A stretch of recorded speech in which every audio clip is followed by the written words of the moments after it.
pour une nouvelle vidéo qui est, comme vous avez pu le voir dans le titre, un update lecture, le deuxième de cette année 2017. J'ai 3 lectures à vous présenter dans cette update lecture et on commence donc par la lecture que j'avais en cours lors de ma précédente vidéo, qui était le tome 2 de Blood of Silence de Amélie et Marie Rage. Et donc le tome 2 c'est Liam. Dans ce tome 2 on retrouve Liam qui est un des bikers du club de moto appelé Blood of Silence. Et Gina qui est la petite sœur de Hurricane. Hurricane était un des deux personnages principaux masculins du tome 1. Et il est également le président du club de moto de Blood of Silence. Liam et Gina, dans le tome 1 déjà, se rapprochaient un petit peu et donc au début de ce tome 2, on voit qu'ils se rapprochent de plus en plus. Gina, elle est très attirée par Liam. C'est partagé avec Liam, mais lui de son côté sait que cette histoire est impossible et donc met des freins entre eux pour que cette histoire n'ait pas lieu. Tout ça à cause des règles du club. C'est la règle numéro 16 si je ne me trompe pas, qui est ne touchez pas aux sœurs. Gina étant la sœur de Hurricane, président du club, Liam n'est pas très à l'aise avec tout ça et donc forcément il se dit que s'il craque pour Gina et s'il a une relation avec Gina, il a réellement, je pense, le sentiment de trahir son président, de trahir le club. Tout ça, c'est sans compter sur une Gina extrêmement têtue, je pense extrêmement amoureuse et qui a réellement envie que Liam passe au-dessus de cette règle-là. Elle estime que les règles du club et son frère n'ont pas à interdire l'amour qu'elle ressent pour Liam. Et Gina est tellement têtue, elle lui sort réellement le grand jeu à un moment que qu'est-ce qui se passe? Liam, pauvre homme qu'il est, il craque.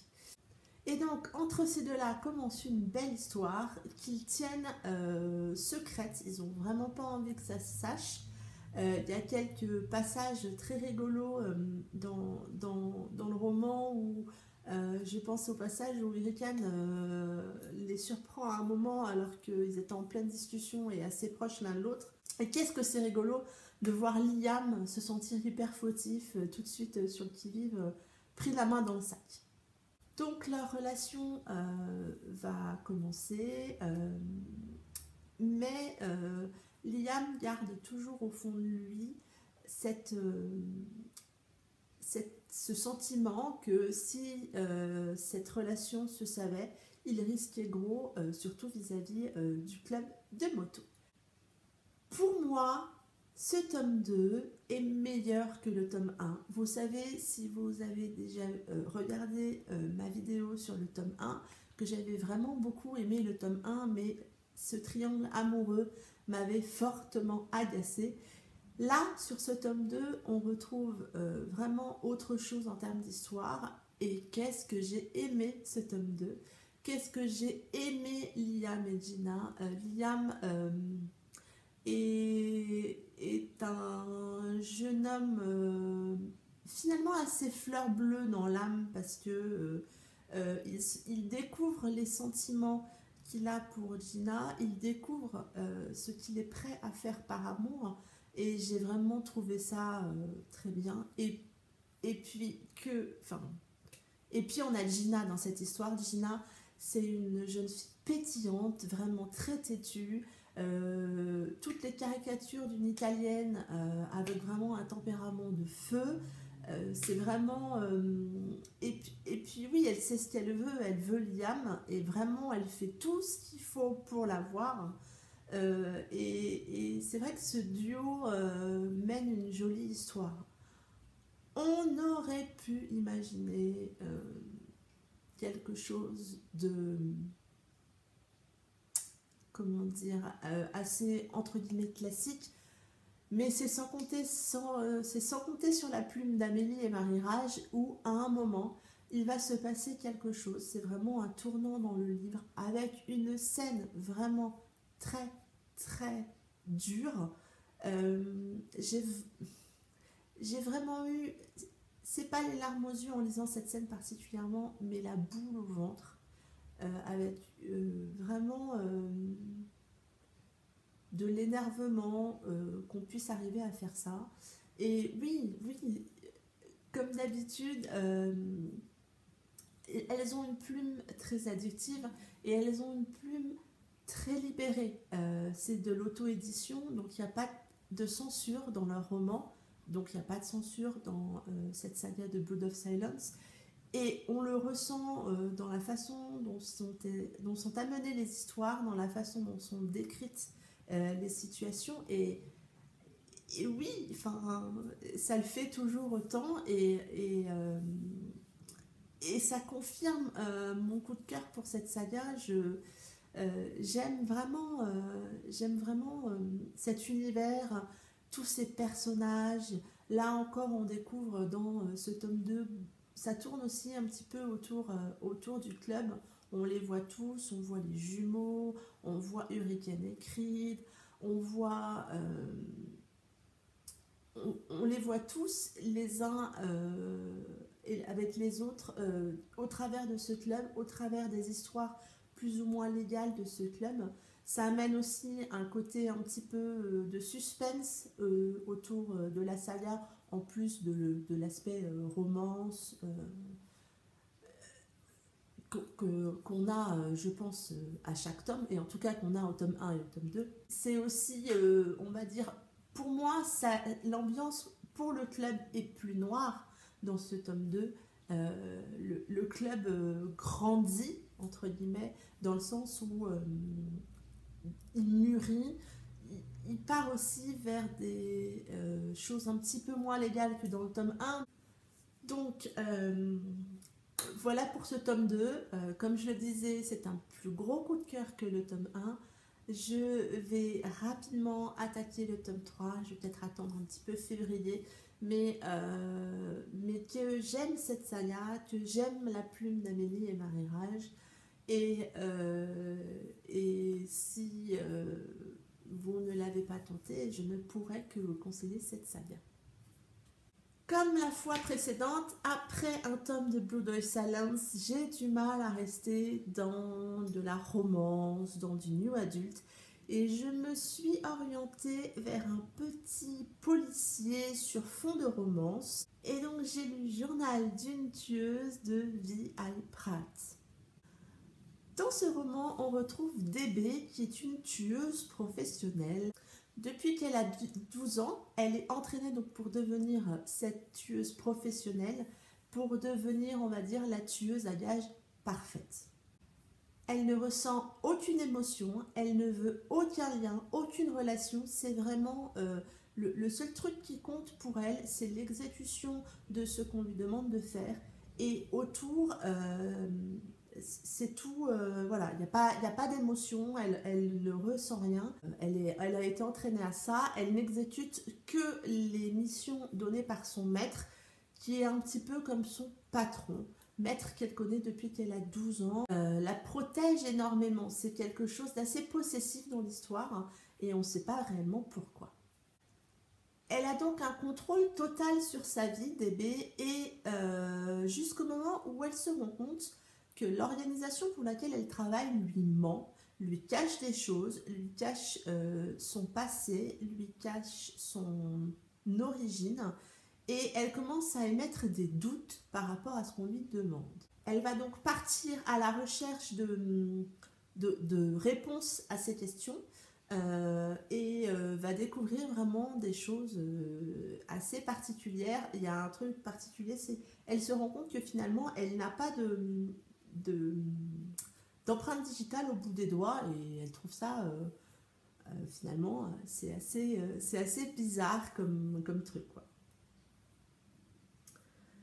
Elle part en mission en Corse où elle doit exécuter un certain Shane qui a apparemment tué sa mère et sa sœur, qui est sortie de prison, et elle doit l'exécuter à la demande de son patron. Mais elle se rend vite compte en fait que on lui a menti. Shane n'est peut-être pas celui qu'on lui a décrit. Et rapidement, Shane la démasque, découvre qu'elle est une tueuse à gages, découvre qu'elle a été embauchée pour le tuer, mais sans que lui-même sache vraiment trop pourquoi, il ne la tue pas.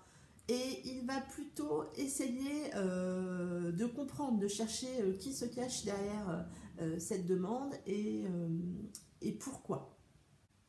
Et je vais m'arrêter là. Comme je vous disais au début du roman, c'est un policier, c'est pas un thriller, c'est pas un roman noir, c'est un policier qui se lit assez bien.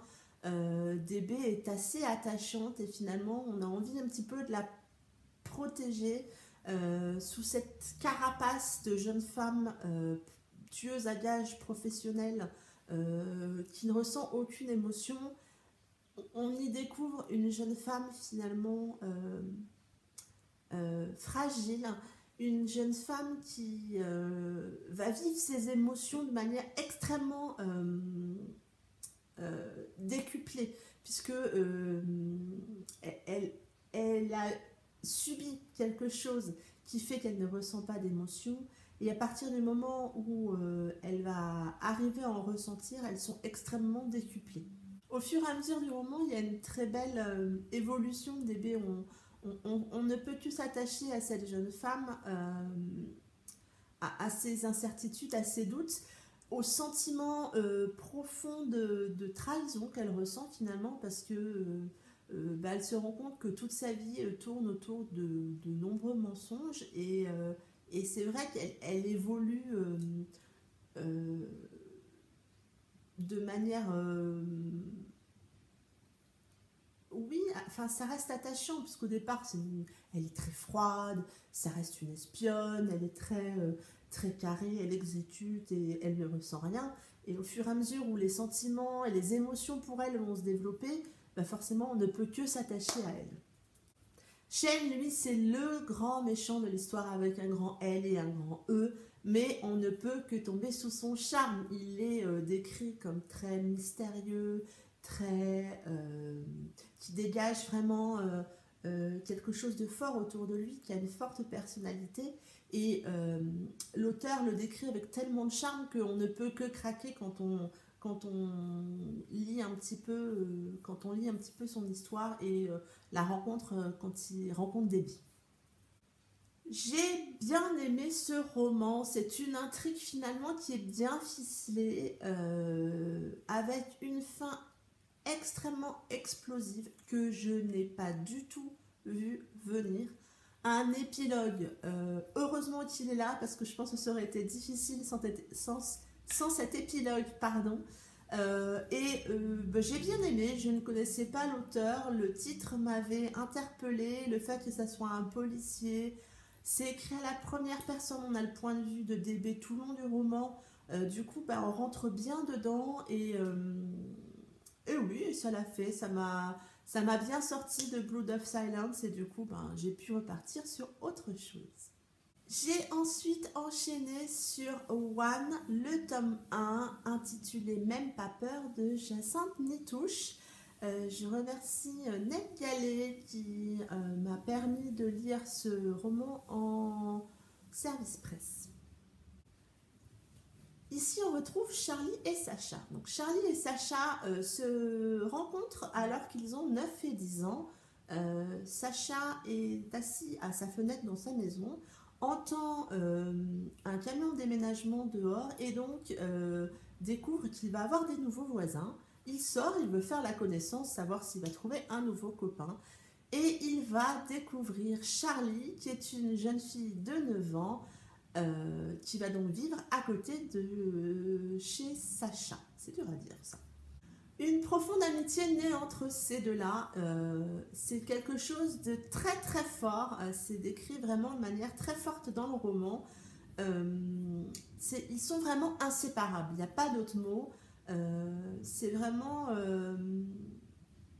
un sentiment assez fort. Ils partagent beaucoup, beaucoup, beaucoup de choses.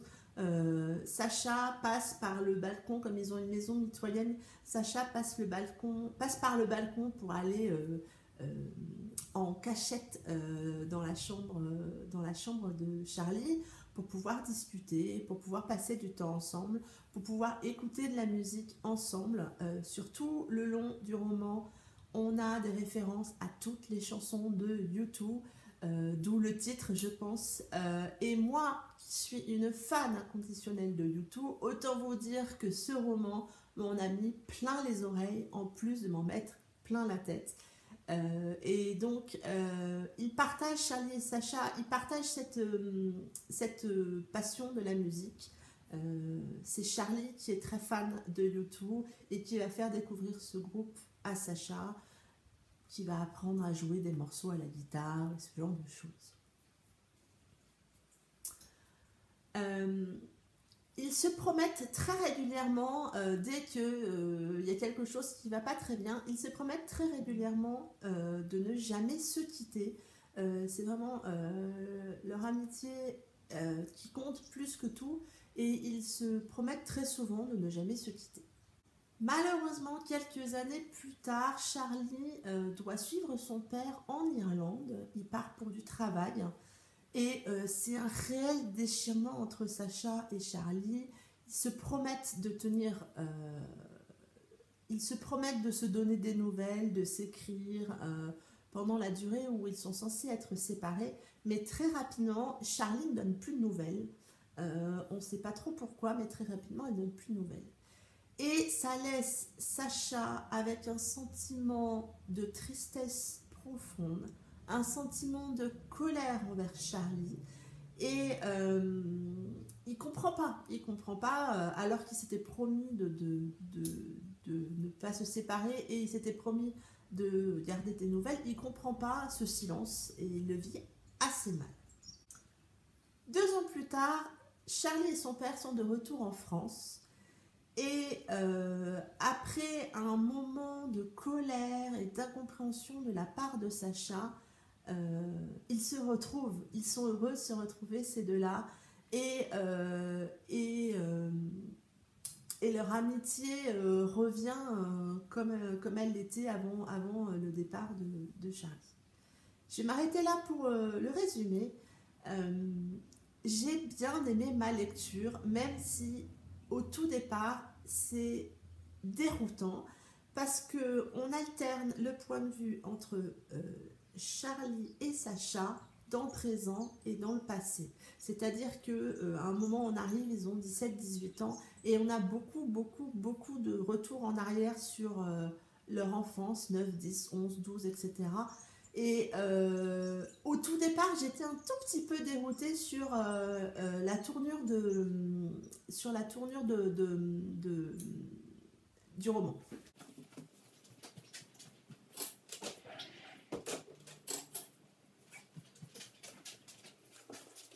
Mais très vite, on s'y fait à ces allers.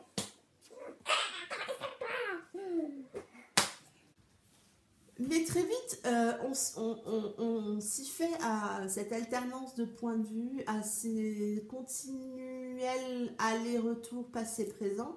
Et finalement, ça donne beaucoup de rythme au livre, beaucoup de fluidité dans la lecture, et finalement, on avance assez vite. C'est une belle histoire, vraiment. Il y a des beaux sentiments entre ces deux-là, même si l'entourage de Charlie et de Sacha ne comprennent pas vraiment ce qui leur arrive, comment ils vivent cette histoire, est-ce que réellement ils sont amis ou plus.